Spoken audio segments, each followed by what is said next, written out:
এটা গত শুক্রবারের একটা ভিডিও। ঘোরাঘুরি করতে কিন্তু সবারই ভালো লাগে। গত শুক্রবারে আমরা ঘুরতে গেছিলাম এক জায়গায়, ঘোরাঘুরি শেষ করে বাজারে গেছিলাম। ভাবলাম যে কিছু বাজার সদাই নিয়ে আসি। আসার সময় একটা দইয়ের পাতিল নিয়ে আসি। টক দই তৈরি করি, দুজনেই নতুন, কখনো টক দই তৈরি করা হয়নি। এই জন্য ঠান্ডা করতে দিই, আবার এই দইটা দিয়ে, যেটা দই নিয়ে আসছিলাম ওটা দিয়ে ডাল নিয়ে দুধটা দিয়ে দুধে দিচ্ছি। পরে আমি বললাম যে চালের ড্রামে সকালবেলা ভাবলাম যে সকালবেলা দেখতে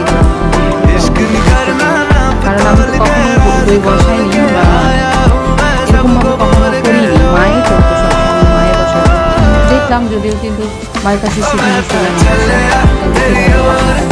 পরে সকালবেলা দইটা করে দিচ্ছি, আমার সুন্দর বসে দিচ্ছে, আমিও দই বসাই সুন্দর একেবারে দুইটা পটে দিয়েছিলাম, কি সুন্দর সেট হয়ে গেছে।